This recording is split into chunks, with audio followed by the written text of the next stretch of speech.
You look like you're having some kind of emergency in your office.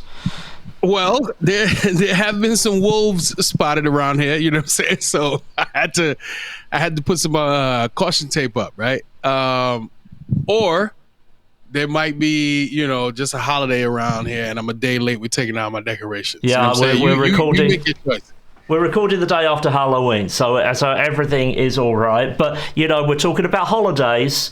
That was yesterday, but when this goes out, this is going to be the episode that marks an entire year of us recording Business Boost together. So happy birthday, Therman.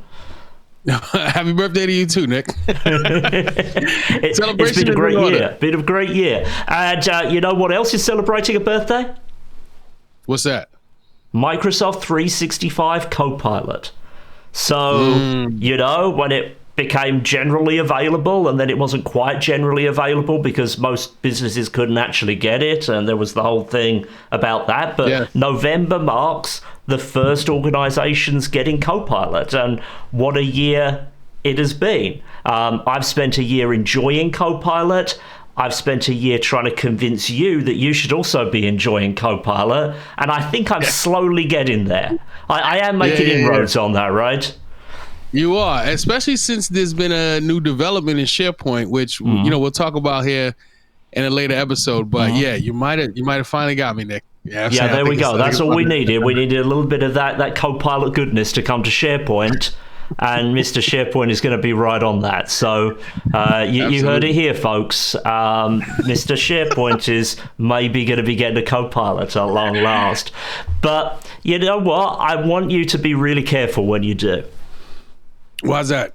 What's going on? There's been a lot of things going on in the news recently about AI, about responsible AI, and we've talked about this before, how there's a lot of people out there that are selling you on AI solutions that aren't really talking about how do we do this safely.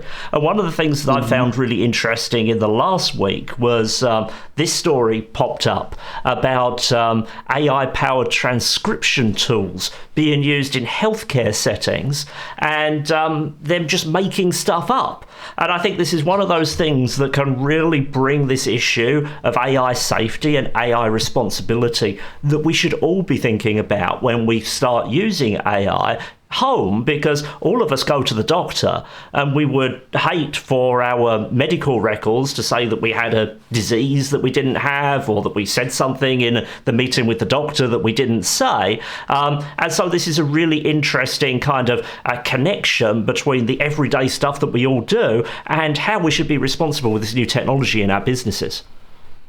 Yeah, you have to be extra careful in some industries. And obviously healthcare is one of those industries.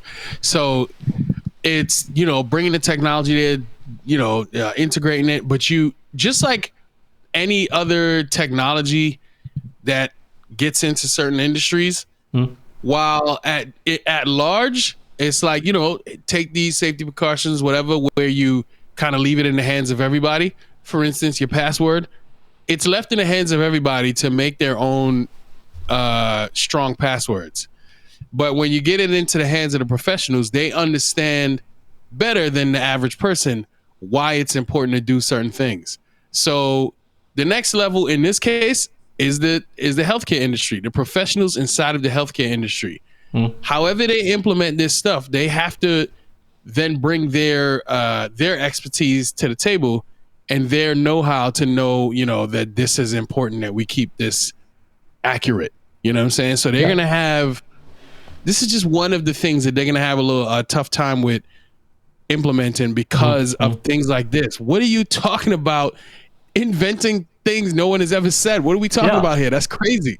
That's kind of what they found was, a lot of this is based on research, and I'll put a link to this in the description so you can go take a look at it. But basically, a technology from OpenAI called Whisper, which is their transcription system, and OpenAI specifically says you should not use this technology in high-risk scenarios.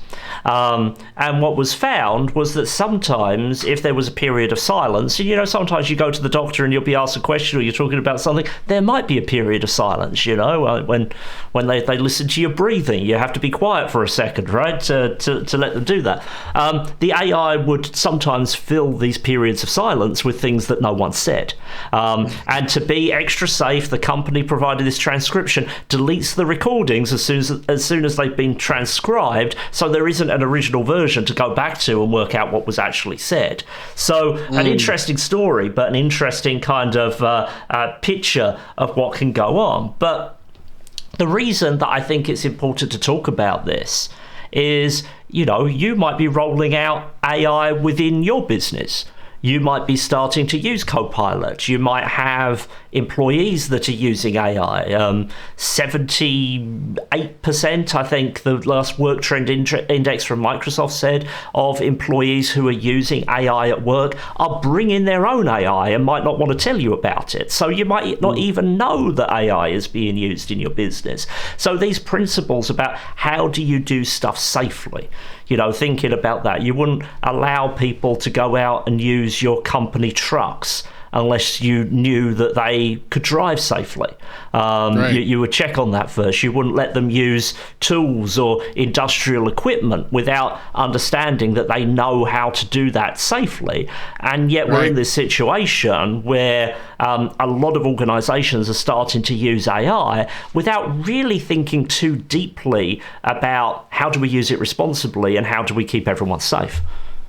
Well, it's because I don't know, this is my opinion. I think it's easy to blind people or to be blind. I think it's easy for people to choose to be blind because it's not like we went from not having websites to having AI.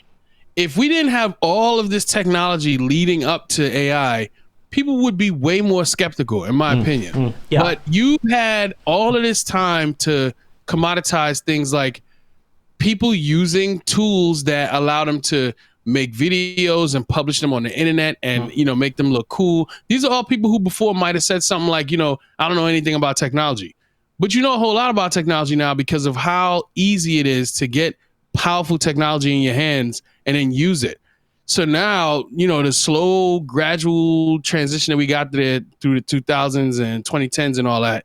Now we're here where you can ask questions in plain language and get back real detailed answers in like something like a chat GPT.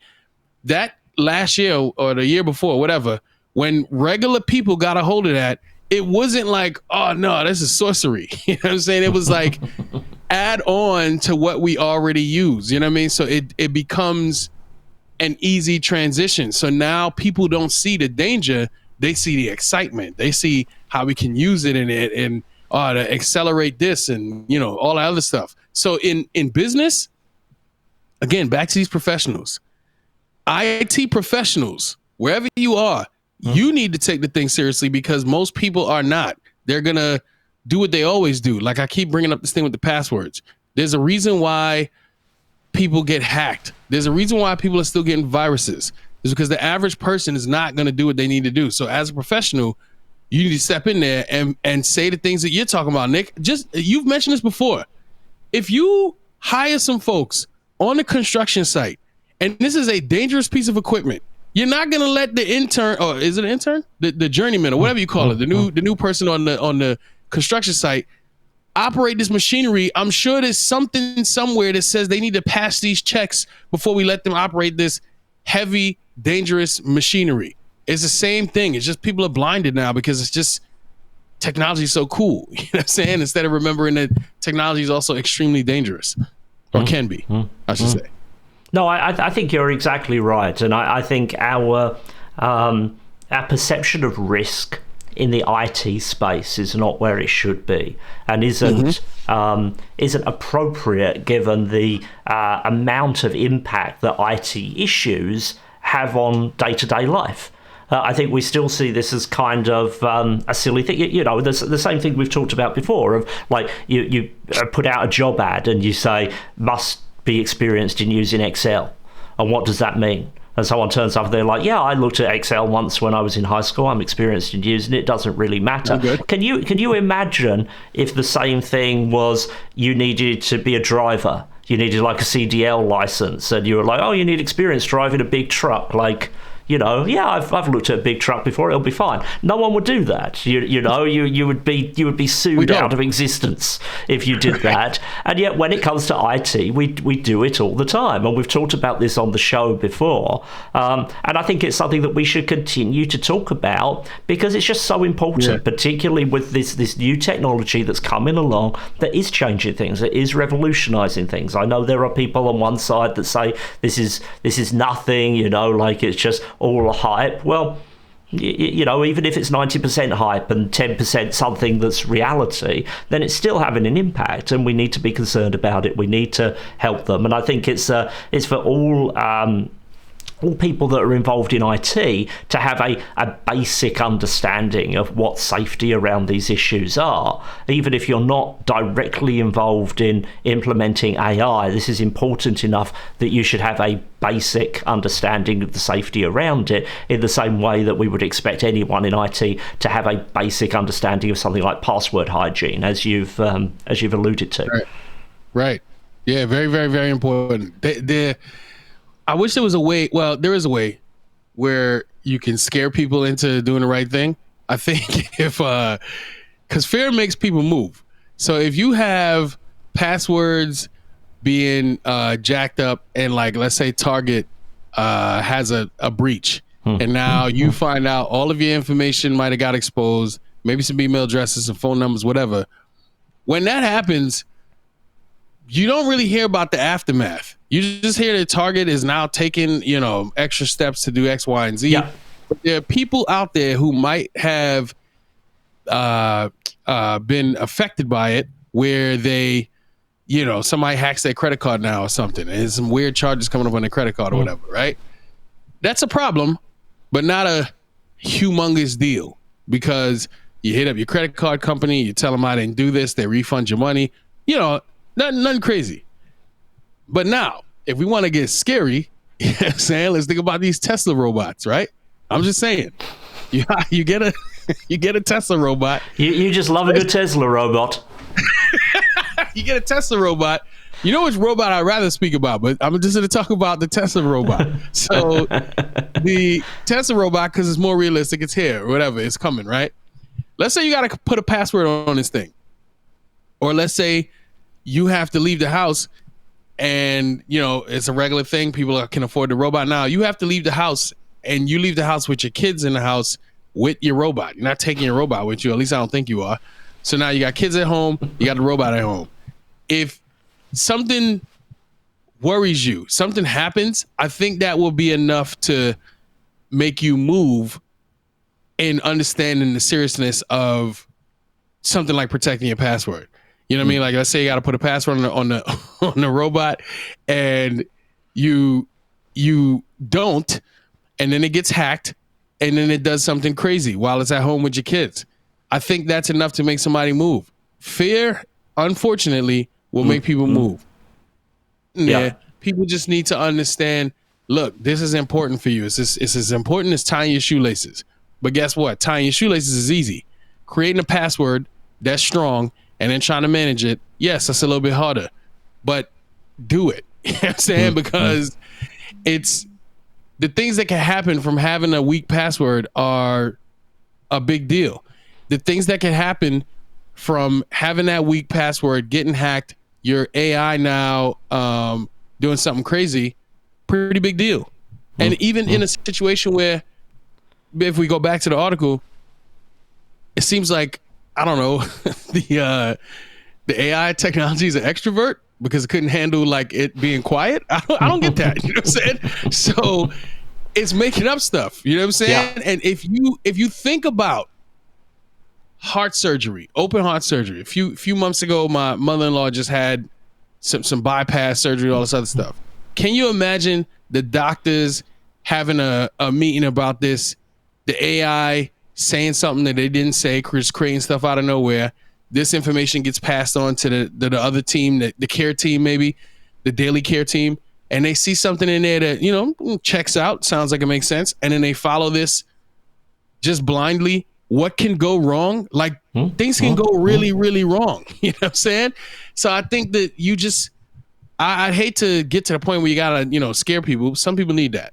But if you think about if you get worried about what could be, if you think of, like, you know, think about the risk, then maybe that's enough to make you move. Like bad surgeries. You know what I'm saying? That's crazy to me. I can't imagine that. We need to be very responsible. We do, and I think one of the things that is important is, and I mean, this is something you have a lot more expertise on than I do, but the idea of actually managing those risks, having your risk register, understanding what those risks are. I mean, you're doing that every day. You have a course on this, right? Of like how to like record all this information and so on and so forth.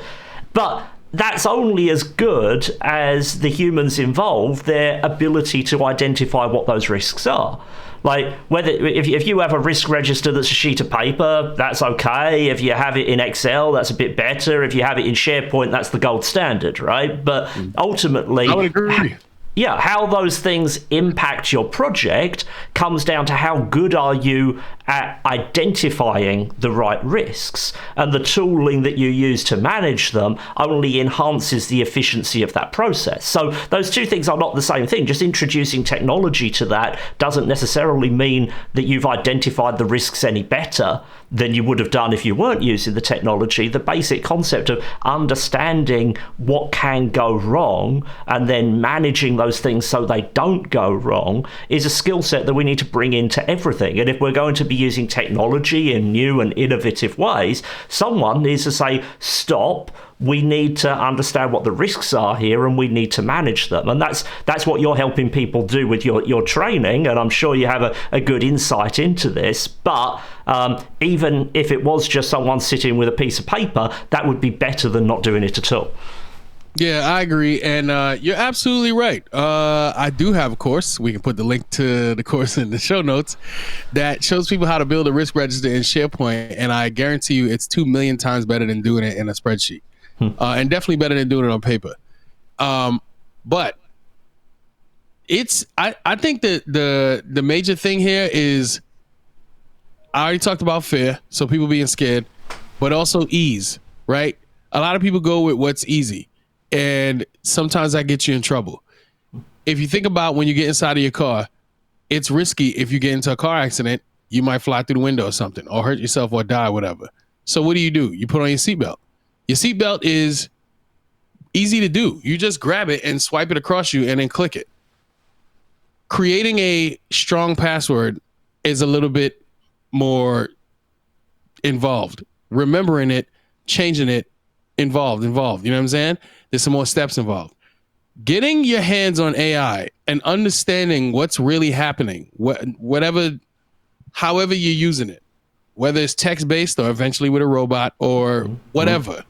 Like your Siri, not Siri, the Alexa, like your Alexa inside of your house. That is a basic version of AI. I don't think it's that good, but that too, understanding the things you're saying into the machine and what it's capturing and how people have access to this data and all this other stuff. You just have to think that way. Now one last thing I wanted to say too.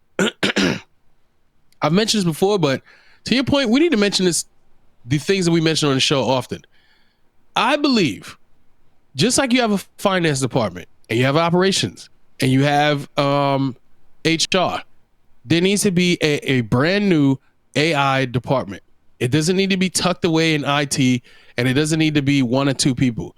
If you have the resources, you need an AI department, because you can't pay attention to this stuff the way that we're talking about it. You can do your piece, absolutely, but you need fully dedicated, trained people who understand their job is to manage the AI.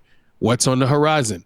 What's risky? What are we using? How can we best use it? All that type of stuff. There needs to be an AI department. Period. That's all I got about that.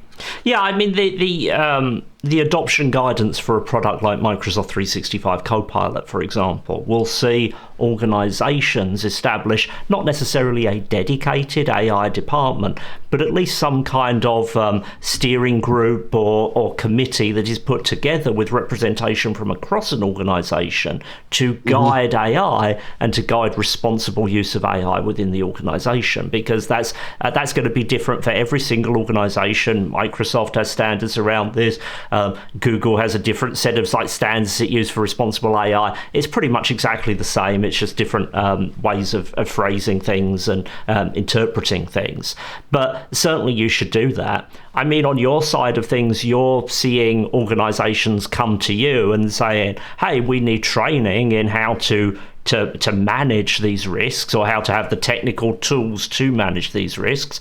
Are you seeing any diversification in the types of organizations within businesses that are coming to you? Are people coming and saying, hey, we're struggling to manage all of our AI risks, can you help us build a tool that's going to allow us to do that? Or is that just not on the horizon yet?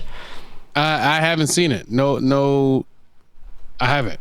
Not saying it's not happening. I'm just saying, me personally, haven't seen it. But that I don't scream loudly enough about that stuff. I scream about SharePoint because SharePoint. But I need to scream louder about AI because I think I'm pretty good at getting an idea across and mobilizing people. And maybe I need to talk about this a little bit more, because so AI is special. And I mean, like, very special.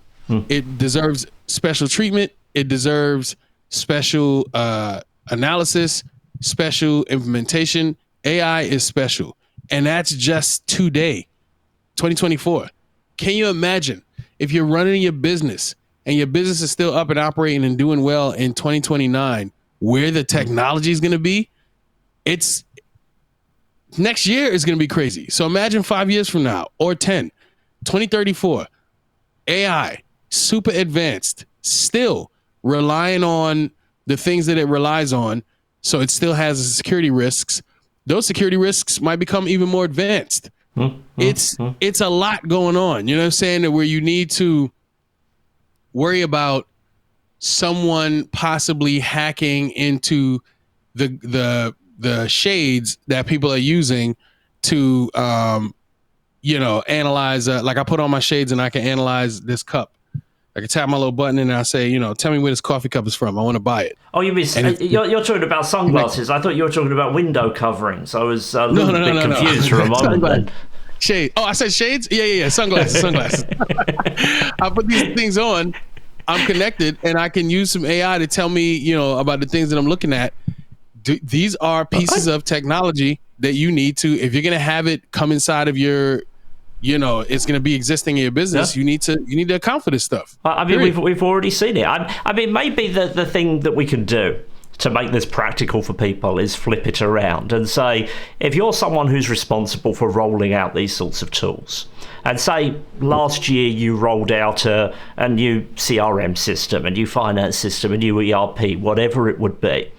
If you're now rolling out Copilot or ChatGPT or Claude within your organization, and your rollout plan for that looks exactly the same as the piece of software that you rolled out last year, I guarantee to you are missing something that you should be thinking about.